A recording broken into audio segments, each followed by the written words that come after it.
ભૂલથી પણ મૃત વ્યક્તિ સાથે જોડાયેલી આ 4 વસ્તુ નામ વાપરવી. ઘણી વખત જાણે અજાણે લોકો એવી ભૂલો કરી બેસે છે જેના કારણે તેમને તેમના નાના નાના કામોમાં ઘણી અડચણોનો સામનો કરવો પડે છે. તેઓ સમજી શકતા નથી કે આવું કેમ થઈ રહ્યું છે. લાખો પ્રયત્નો પછી પણ સફળતા મળતી નથી. વાસ્તવમાં પિતૃદોષના કારણે આ પ્રકારની અડચણ આવે છે. ઘણી વખત મૃત વ્યક્તિની કેટલીક વસ્તુઓ પહેરવાથી આવી સમસ્યાઓનો સામનો કરવો પડે છે. ગરુડ પુરાણ અનુસાર મૃત વ્યક્તિની કેટલીક વસ્તુઓ પરિવારના સભ્યોએ ન પહેરવી જોઈએ. શક્ય તેટલી વહેલી તકે તે વસ્તુને ઘરની બહાર કાઢીને નદીમાં ફેંકી દેવા અથવા તેને બાળી નાખવાના પ્રયત્નો કરવા જોઈએ. જ્યોતિષીઓનું કહેવું છે કે મૃત વ્યક્તિની કેટલીક વસ્તુઓ બિલકુલ ન પહેરવી જોઈએ. આમાં પ્રથમ મૃત વ્યક્તિ દ્વારા પહેરવામાં આવેલા કપડાં છે. મૃત વ્યક્તિ પાસે જે પણ કપડાં હોય તેને સળગાવી દો અથવા ઘરની બહાર ફેંકી દો.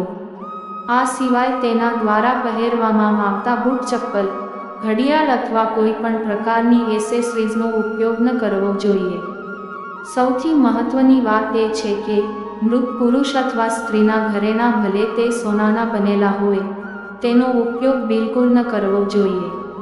આ સિવાય વ્યક્તિએ જીવતી વખતે જે બેડશીટનો ઉપયોગ કર્યો હતો તેનો પણ ઉપયોગ ન કરવો જોઈએ. જ્યોતિષીએ વધુમાં જણાવ્યું કે ગરુડ પુરાણ અનુસાર આ બધી વસ્તુઓમાં મૃત વ્યક્તિનો લગાવ હોય છે અને જ્યારે તમે આ બધી વસ્તુઓ પહેરો છો ત્યારે તે વ્યક્તિની આત્મા તમારો સંપર્ક કરવા અથવા તમારી આસપાસ આવવાનો પ્રયત્ન કરે છે. આના કારણે તમારા જીવનમાં નકારાત્મકતા પ્રવેશે છે અને તમારા નાના નાના કામ થતાં બંધ થવા લાગે છે. લાખ પ્રયત્નો છતાં આ કામોમાં અવરોધો આવવા લાગે છે.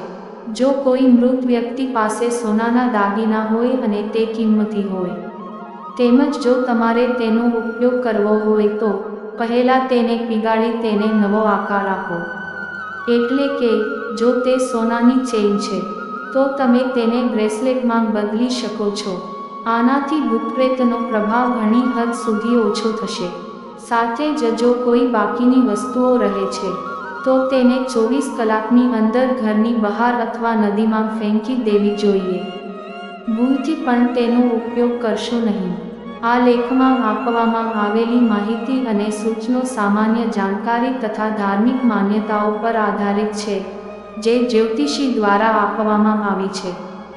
ગુજરાતી સ્ટોરી તેની પુષ્ટિ કરતું નથી.